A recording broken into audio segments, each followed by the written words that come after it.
Okay, next topic tayo. Simple and compound interest. So sa simple interest, ito po ang ating formula. Interest equals to principal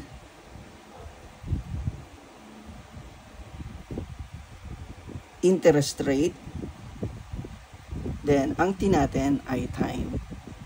Okay? So, ang question or problem na isosolve po natin, naka-flash sa ating Google Classroom. Ito yung sabi niya, if Mrs. Perez puts 200 into a savings account at the beginning of the year, at the beginning of the year, at 12% interest rate. At the end of the year, her account will have 200 plus the interest that she earned. This interest is 12% of 200. Okay? So, ang formula natin is I, yung interest, no? So, 200. Multiply natin ng R. 0.01. 0. Dahil 12%, 1, 2. Anong gagamitin nating T? Di ba? Basahin ulit natin. At the beginning of the year, at saka at the end of the year. So, isang taon po yun. Okay? Nagkakaintindihan po. Kasi, beginning at the end, at saka po the end. So, 1 year, I is equals to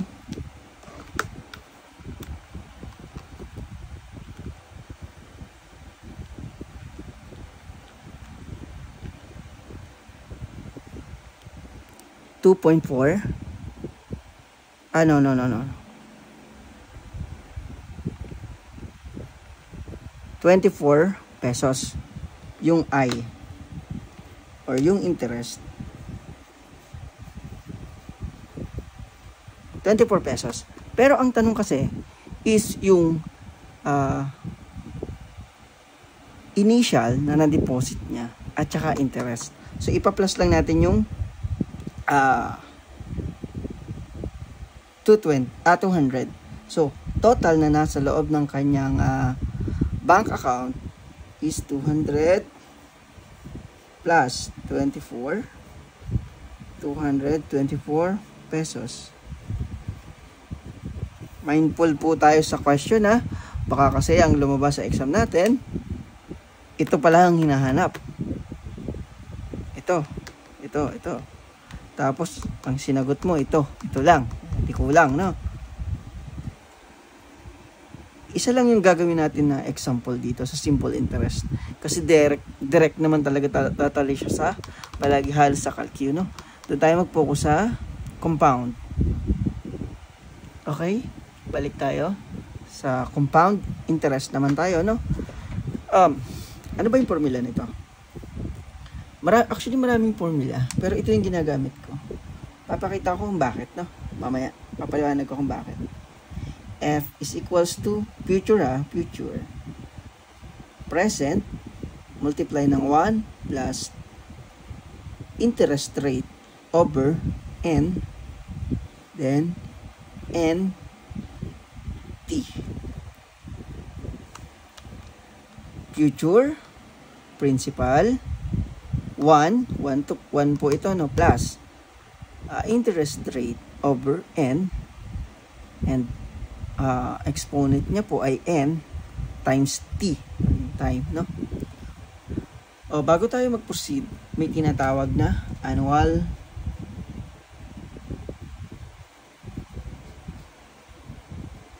annually or annual compound. Pwede po yun, annual compound. May tinatawag na monthly. Ano ibig sabihin nun? Nagkaka-interest every month. So, every month, no? Every month.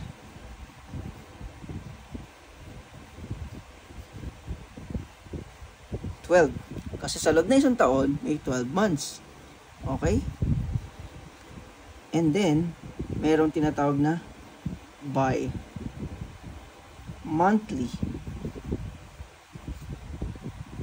Every 2 months. Or 6 period. Period na po ang tawag doon, hindi na every month, no? Period every year. Okay, nakakaintindihan? Kasi sa isang taon, meron tayong 12 months. Ngayon, kasi every 2 months, so 12 divide 2 is equal to 6 period, no? Meron din ito na tawag na quarterly. Ay, ito, annual, hindi ko pala 1 year to, no? 1 year. Quarterly.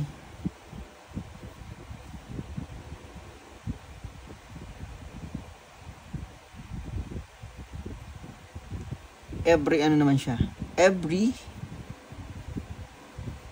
4 months. Every 4 months or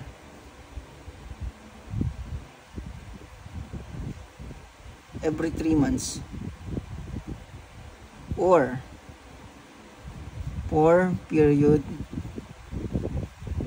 per year. Sorry. Quarterly kasi 12 divide 4 was to 3 months. So mali yung kanina. Hindi siya 4 months. Quarterly every 3 months. Okay? So, tandaan po natin to. Kasi baka may mga question na magawa nating monthly, no?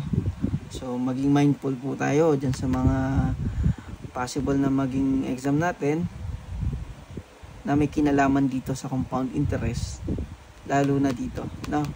Okay? Merong student nagtanong kanina, paano daw kapag naka-days, no? Pwede naman, pwede natin i-solve ng naka-days. Dadi-discuss naman natin yan sa pag nagmi-meet tayo, no? Pwede nyo rin po yung itanong.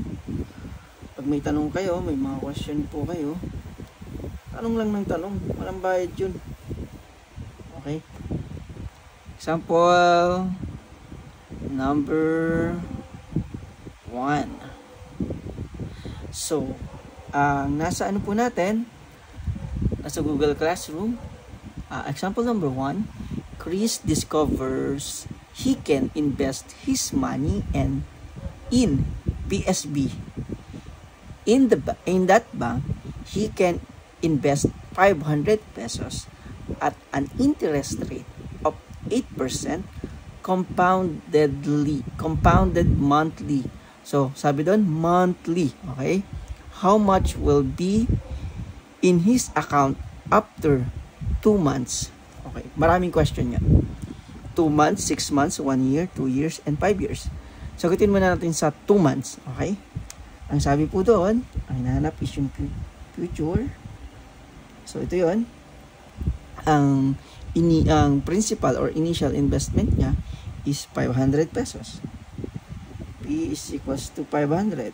Okay? Ang R natin, or yung interest rate dun sa question natin na nasa Google Classroom ay 8%. Okay?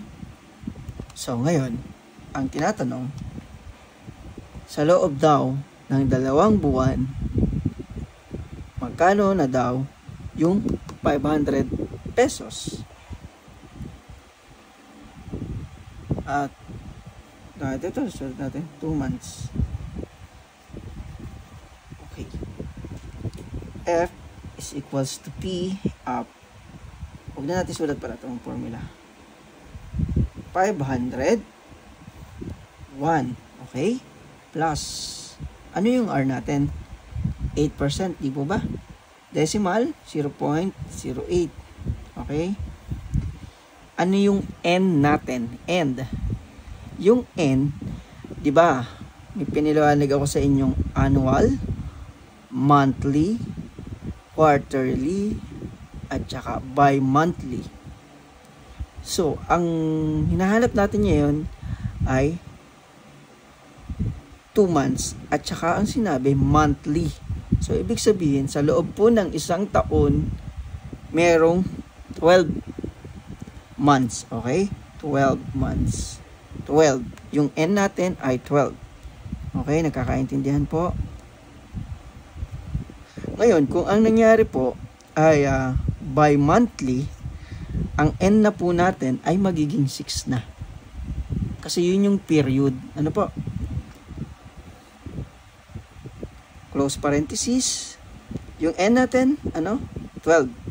Sa formula, N. So, 12 multiply. Ano yung T natin? Ito na yon. Ito na yon. 2 months na. Diba? Pero hindi ito yung ilalagay natin, ha? Kasi 2 over 12. Bakit po?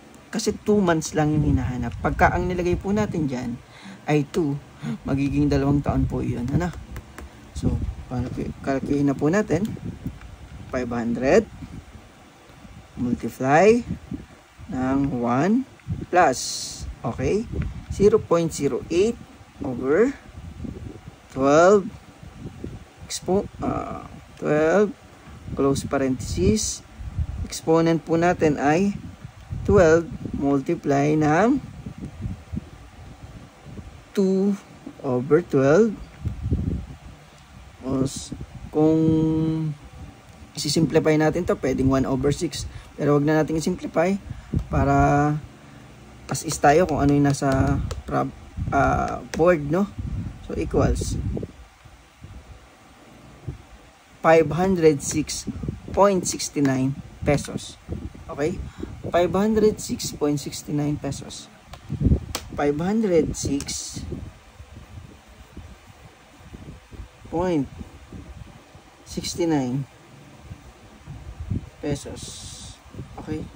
Yan po yun. No? Yan po yung sagot. Sa 2 months. Ngayon, palitan natin to. 3 months na.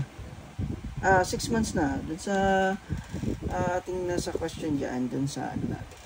Ginawang 6 months naman. So, papalitan lang natin yan ng 6. Okay? Ano na daw yung magiging sagot? Ito.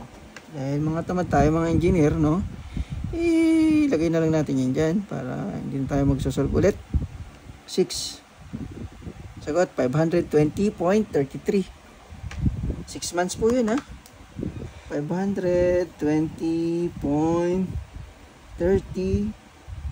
34 pagka, ano, ni-round up. So, yan po, no? Gawin natin, 2 years. 2 years naman, 2 years. 2 years. 2 years. Paano sasagutan yan? 2. Ito na yun. Ito na yung 2. Ito na yung 2, ano? Yan ay magiging 2.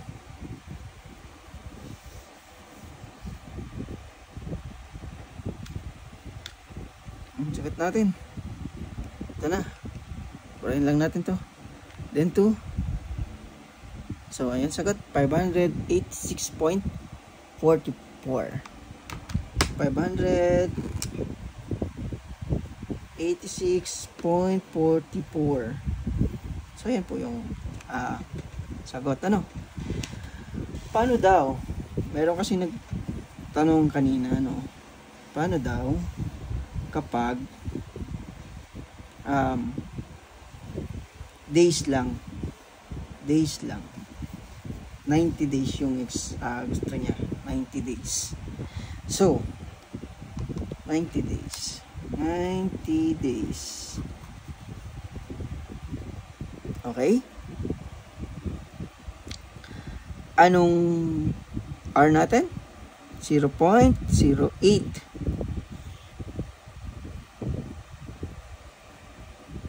Ano yung N natin? 365. Bakit? Sa loob kasi ng isang taon, mayroong 365 days. Ano po? Ngayon kasi, ang tinatawag din is days din. So, kailangan maging days din siya. Okay? Tapos, ang n natin 365 multiply ng 90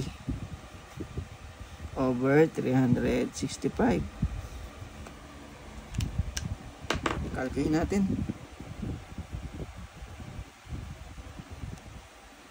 So, 365. Bayan natin ito lahat.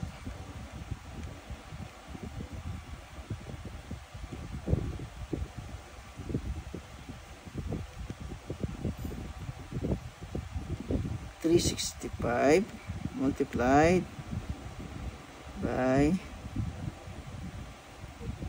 90 over 365.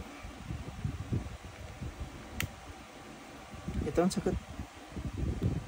509.95. So, mas mataas siya dun sa kanina sa 2 months kasi 90 days. Lumalabas kasi to 3 months kung tutuusin, tama? So, kung 3 months to, pwede pa rin. Magiging, kung 90 days to, magkakaroon lang to ng discrepancy kasi 365 Hindi naman natin alam kasi minsan may 366 to no? So, kung 90 days, is equals to 3 months to. Okay? Ngayon, kung magiging 3 months yan, pwede mong baguhin ulit to. Gawin mong 12. Tapos, 12. Baguhin natin. So, kanina yung sagot ay 509.96. Okay, gawin natin tong 12 kasi naka-months. Then, ang n natin ay 12 multiplied by 3 over 12. Tama? Baguhin ulit natin.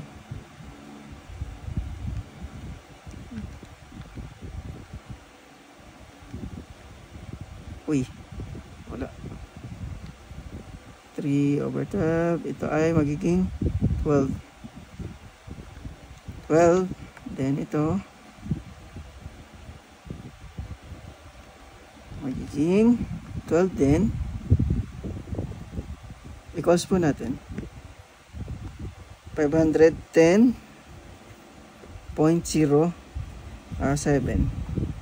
Nakita? Almost parehas. 90 days, 3 months. Ngayon, bakit hindi totally parehas na parehas? Kasi, ang ginamit po natin dito is 365 days. Ito kasi, direct siya sa months. So, kung ito ang tinatanong, 90 days, 365. Ito yon. Kapag naman 3 months, ano siya sa 12 months. So, ito yon. So, konti lang yung discrepancy, no? Okay, wala pong violent reaction dyan. So, ibig sabihin, wag malilito dito ha sa formula. Actually, maraming formula para dito. Ito yung ginamit ko, ito yung ginagamit ko na expounded na formula na alam ko na mas maiintindihan kumpara dito. P is equals P1 plus I raised to N. Yan, kalimitan po yung formula. No? Kalimitan yan. Pero kasi pag naging ganito na, ito pa rin yung lalabas. Dito ka pa rin mapupunta. Kapag naging ganito yung problem na ang tinatanong for 3 months. Ito kasi for N na yung N nito, ano talaga 1 year, 3 years, 2 years, constant na year, no? Paano kung ganito nga? Ang problem. Naka-monthly, naka-bi-monthly, naka-quarterly. Ito na lang yung gamitin natin. Kahit ano kasing mangyari, kahit pa sabihin 1 year yung gusto nating palabasin, ito, masusolve pa rin natin using this formula. Okay po? Wala bang Palakpakan dyan.